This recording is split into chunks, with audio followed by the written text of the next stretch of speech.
In the headlines, the search continues for the country's next prime minister and potentially other ministers as the president is looking for reform after the April ferry disaster. The Korean won rallies to the strongest level in close to 6 years on Monday on the ECB's rate cuts. And the Pakistani Taliban claims responsibility for an hours-long attack at the Karachi airport that left dozens dead.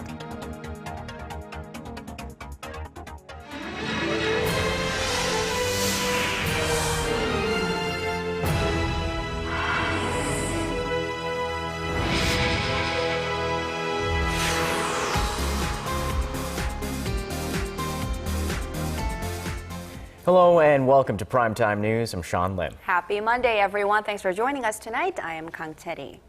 President Park Geun-hye, who's promised government restructuring and sweeping reforms in the aftermath of the April ferry disaster, has not yet announced her new pick for a prime minister. Following the controversy over her most recent appointment, the president is believed to be going over the potential candidates with a fine-tooth comb. Our Choi Yu-sun tells us more. President Park is thought to be seeking a reform-minded figure with ethical integrity to be her next prime minister. 국가 개혁의 적임자로 국민들께서 요구하고 있는 분을 찾고 있습니다. Nearly 2 weeks after her first nominee, An Dae-hee, resigned amid controversy over privileges he received after retiring as a Supreme Court justice, the president has yet to announce her new pick. It's believed the presidential office has tightened its personnel verification system. When asked Monday if the nomination process is back to square one, spokesperson Min Kyung-wook said that the verification process could be a variable. The announcement will likely come no later than this week, since President Park is scheduled to leave for Central Asia next Monday. To avoid a further delay in the anticipated cabinet reshuffle, there's speculation that the nominee, before being confirmed at a hearing, could play a part in recommending a new cabinet to the president alongside current Prime Minister Chung Hong-won.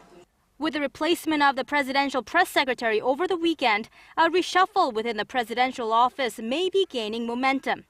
On Saturday, the spokesperson said it was not certain which senior secretaries were subject to replacement, but that a verification process was indeed underway and new names would soon be announced.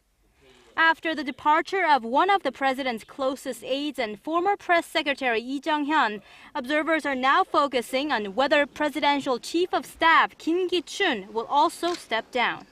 Choi Yu-sun, Arirang News.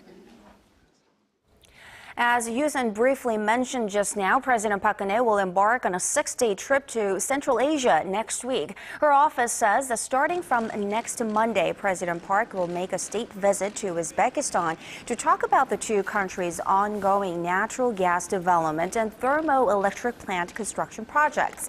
President Park will then make a state visit to Kazakhstan next Wednesday to discuss bilateral projects involving coal-fired thermal plants and petrochemical complexes. Later, visiting Turkmenistan for the very first time as Korea's president, Park will seek ways for the governments on both sides to expand support for Korean businesses in that region. The presidential office adds the three countries are considered key partners in line with her Eurasia initiative of linking energy and logistics infrastructure across the continent. Political parties in Korea are gearing up to make good on their reform pledges after last week's local elections ended in a virtual draw. And we will get to see it in their process of selecting new party leaders and preparing for next month's by-elections. Kim Yong-gil reports. With the campaigning over and the races decided, the ruling Saenuri Party and main opposition party now face a slew of challenges ahead. The ruling party plans to establish a new committee to reform the government's overall management system in the wake of April's ferry disaster. We expect a new prime minister and new cabinet members to coincide with President Park Geun-hye's upcoming reshuffle. Our party is considering plans to restructure itself. The Saenuri Party will also hold a party convention on July 14th to nominate a new leader. Meanwhile, the main opposition New Politics Alliance for Democracy also said it would do its best to regain the public's trust. After the June 4th local elections, what people want is social integrity, a system of checks and balances, and a safer Korea. We will work towards answering the public's demands. Both parties will also be trying to rally the troops ahead of July 30th by-elections. They are considered important as the number of National Assembly seats up for grabs could be as high as 18.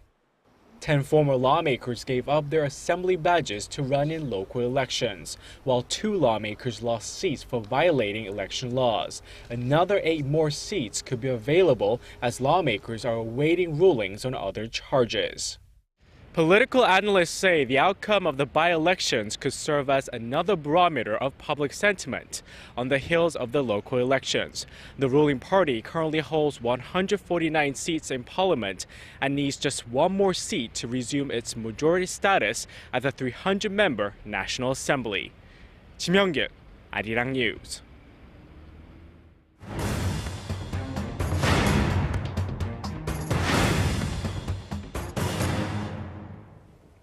A recent flurry of diplomatic activity by North Korea with its neighbors has fueled hopes of getting North Korea back to the negotiating table for the first time in more than 5 years.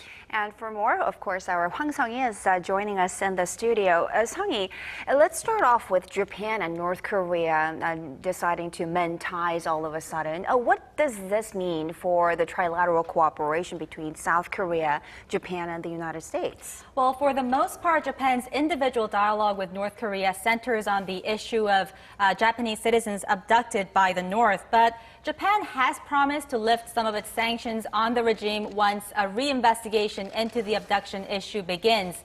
But rather than affecting North Korea's trilateral alliance with Seoul and Washington, many say this will reduce Pyongyang's dependence on Beijing.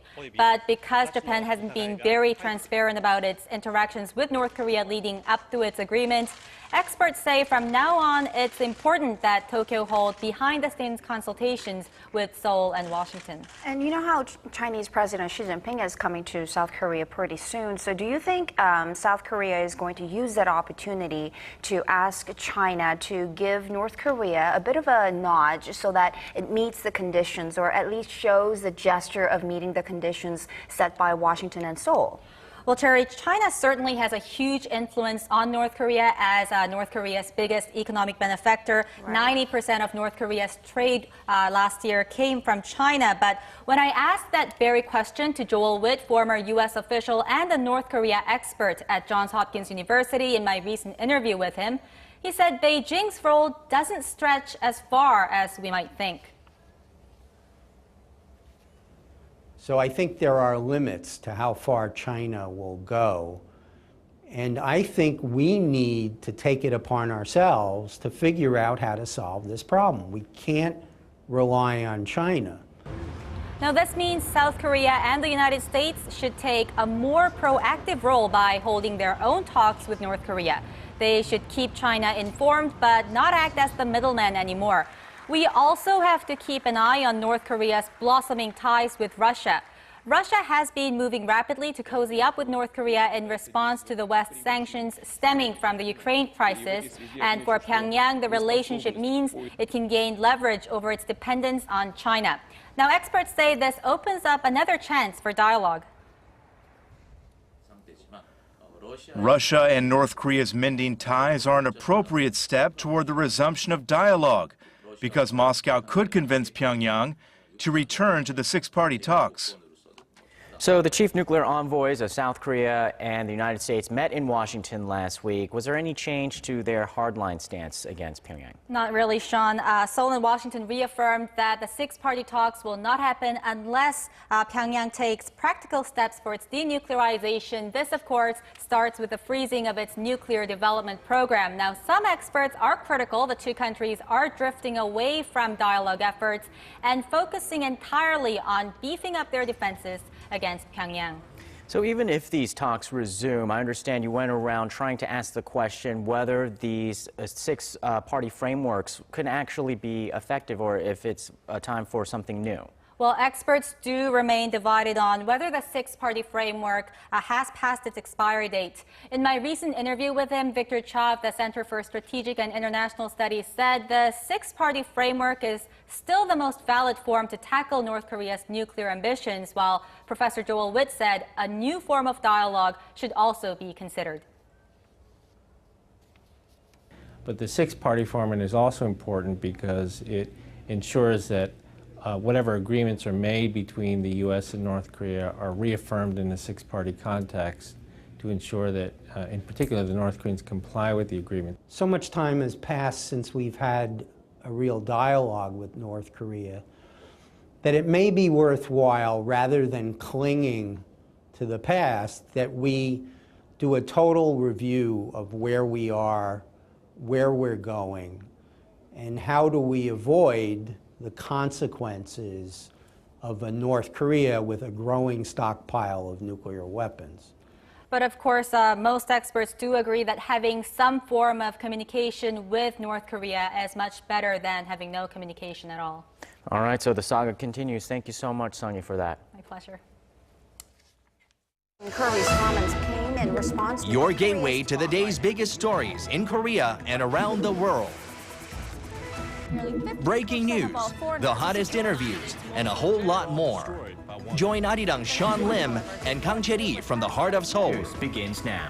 Primetime news, weeknights, live at 10 on Arirang TV.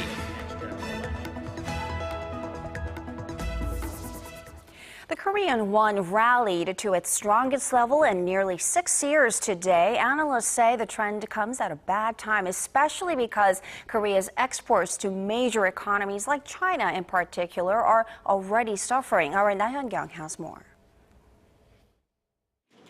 The European Central Bank's easing of monetary policy has driven the Korean won to strengthen even more. On Monday, the local currency rose 0.4% from the previous trading day to close at 1,016 won against the greenback. Experts say this is not a positive development for local exporters.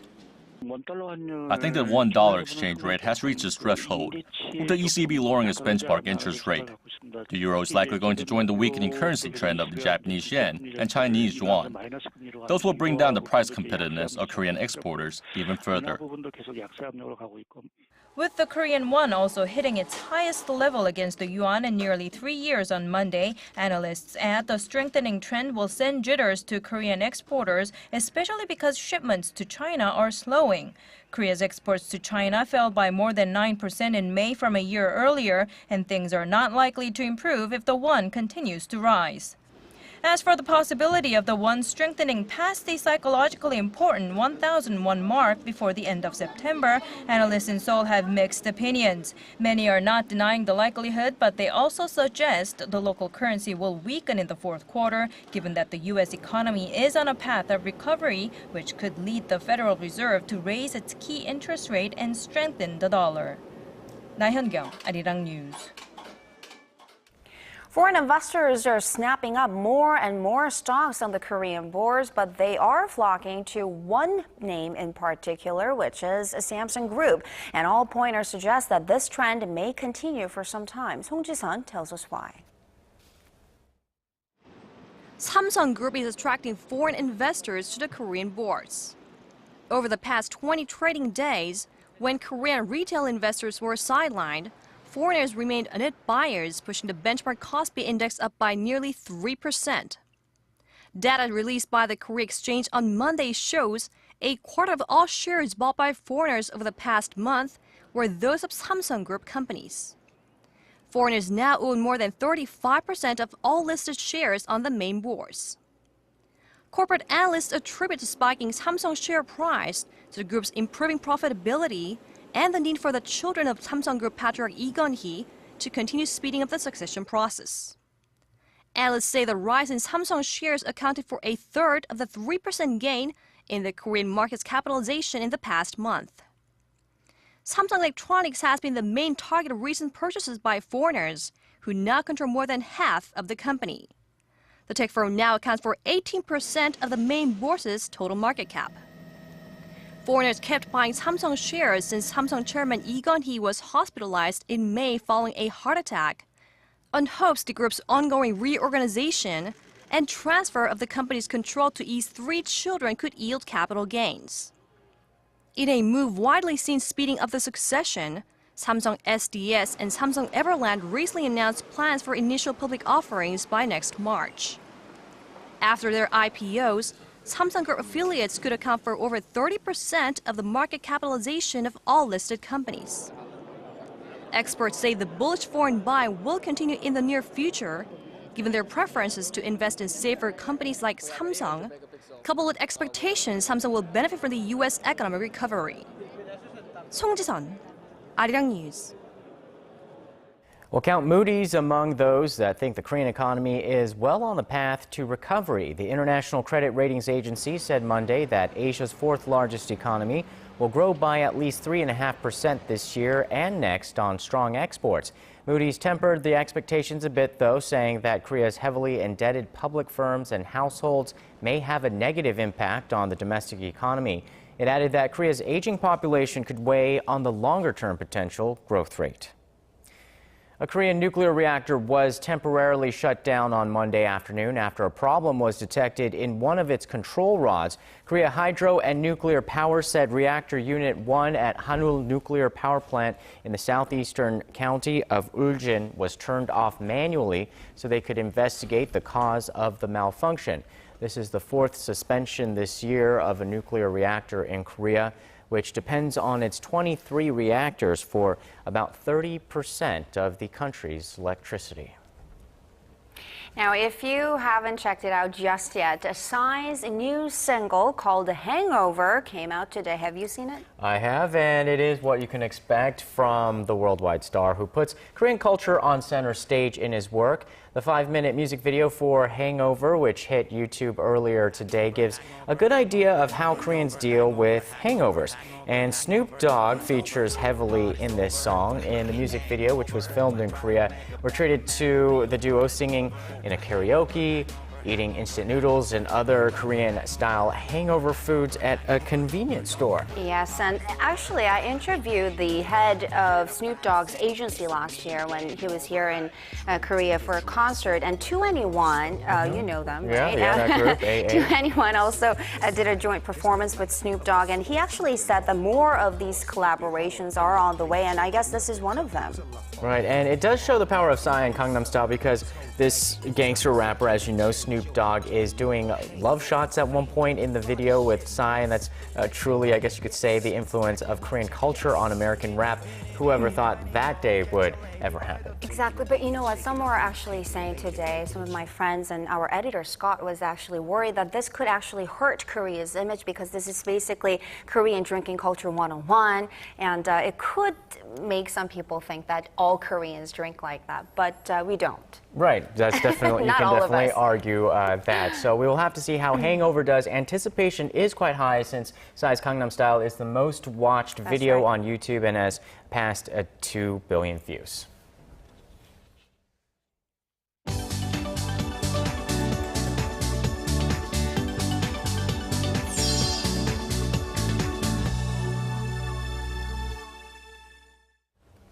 Heavily armed gunmen in Pakistan have attacked an airport in the largest city of Karachi, leaving 28 people dead and 14 injured. With more on that story, we now turn to Paul Yee at the News Center. Paul, authorities say the siege of the major airport is finally over, and it appears a single group was behind this terrorist attack. That's right. The Pakistani Taliban has officially claimed responsibility for the deadly assault. They say it was carried out in revenge for the death of a former Taliban leader who died in a U.S. drone strike last November. The well-coordinated attack by the terrorist cell began late Sunday night as they seized control of a commercial terminal, killing security guards and airline workers. The group was reportedly equipped with suicide vests, machine guns, grenades, and a rocket launcher.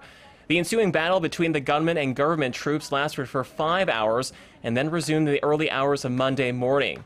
In the end, Pakistani authorities say all 10 militants were killed and at least 1 aircraft was destroyed. As of now, operations at Chennai International Airport have resumed, with flights safely landing there from as early as 2:30 in the afternoon local time.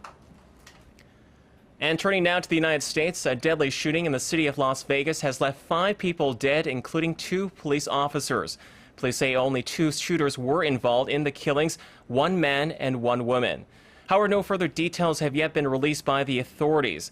They began their brutal attack at a local pizza restaurant in Las Vegas, ambushing 2 officers who were having lunch.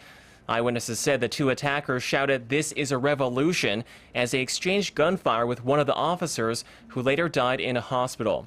The 2 suspects then fled to a nearby Walmart store where they gunned down a bystander before killing themselves in an apparent suicide pact. Sheriff Doug Gillespie of the Las Vegas Metro Police said they are still investigating the motive behind the shooting. And moving on to the crisis in Ukraine, newly elected President Petro Poroshenko has declared that the deadly fighting in his country must end by this week. A day after his inauguration, Poroshenko said it was unacceptable for any further loss of life in the conflict and stressed the need to restore the Ukrainian border for the safety of every citizen. Pro-Russian separatists remain in control of official buildings and checkpoints in a dozen eastern towns and cities, but some say they would be open to talks. If the Ukrainian government ceases military operations and negotiates, we will hand the checkpoints back to the border staff who used to work here. Meanwhile, fighting has continued in Slavyansk, where counter-terror operations are being carried out by government troops. Ukrainian and Russian media showed the conflict had spread into suburb areas where even residential homes were reportedly being destroyed by shelling. And military troops from Vietnam and the Philippines wrapped up a day of soccer matches on a disputed island in the East China Sea, but it appears that Beijing isn't having any of it. In response to the gathering on the Vietnamese-held island of Southwest K, the Chinese Foreign Ministry called the friendly sports exchange a, quote, clumsy farce to undermine China's sovereignty. We demand that the Philippines and Vietnam stop any behavior that picks a quarrel and causes trouble, strictly abide by the Declaration on the Conduct of Parties in the South China Sea, and prevent from doing anything that may complicate or magnify the dispute. In addition to a volleyball tournament and cultural shows, Vietnamese and Philippine officials also shared information on maritime security, natural disaster warnings, and search and rescue operations. That wraps up our look at international stories making headlines around the world. I'll see you back here tomorrow night.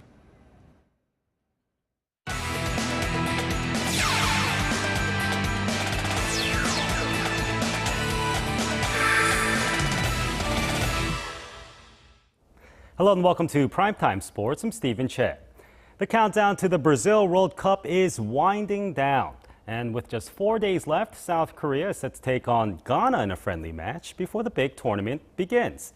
It's the final test for both nations headed to Brazil. South Korea in particular will use the experience to shore up their formation and strategies while locking in crucial playing time the team needs to mesh together. On top of that, if the stars align and both emerge from their groups, Korea from Group H and Ghana from Group G, there's a chance they'll meet in the knockout stage. Historically, South Korea leads with 3 wins in 5 meetings, but Ghana has won the last 2 of 3. Kickoff is at 8 a.m. Korea time on Tuesday in Miami, Florida. And moving on to the LPGA, world number 2 Park In-bi seized her first win of the season at the Manulife Financial LPGA Classic and now seeks to build on it.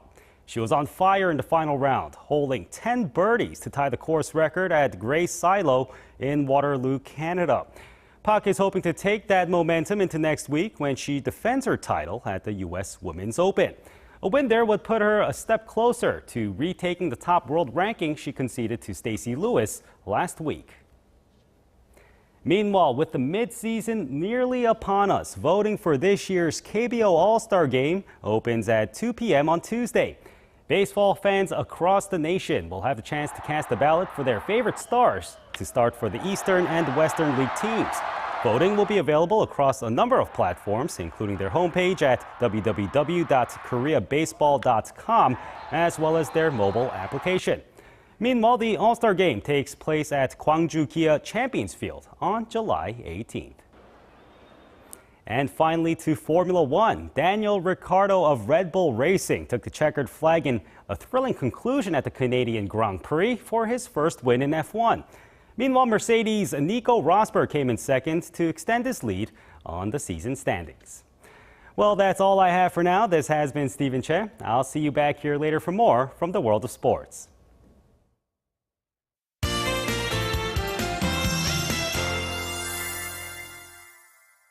Parts of Gangwon-do province and southern regions are seeing showers accompanied by stormy conditions. And for more, Kim Bo-kyung is standing by for us at the Weather Center. Bo-kyung. Guys, another 5 to 20 millimeters is forecast in those regions through later tonight. Now on Tuesday, instability in the atmosphere will result in rainfall spreading, that is, to other parts of the country. Areas in the central and southern regions are looking at about 5 to 40 millimeters of precipitation along with strong winds, so make sure to grab an umbrella on your way out. Well, the precipitation and cloudy skies are a result of the nation being at the edge of a low pressure front from the East Sea. Tuesday's showers may continue through Wednesday in some regions, and more rain is in store towards the end of the week for areas along the eastern coast. Taking a closer look at Tuesday's readings, Seoul tops out at 28 degrees, while Gwangju and Busan hit 27 and 22. Taking a look at other places, Daejeon and Jeju reach 27 and 23 degrees. Cloudy conditions are expected for Dokdo and Mount Kumgang, both peaking at 18. Well, that's all the updates I have for Korea, and I'll be back with more after midnight. Thank you, Bo-kyung. And that will do it for Primetime News tonight. Thanks for watching. And see you at the same time tomorrow. Good night, everyone.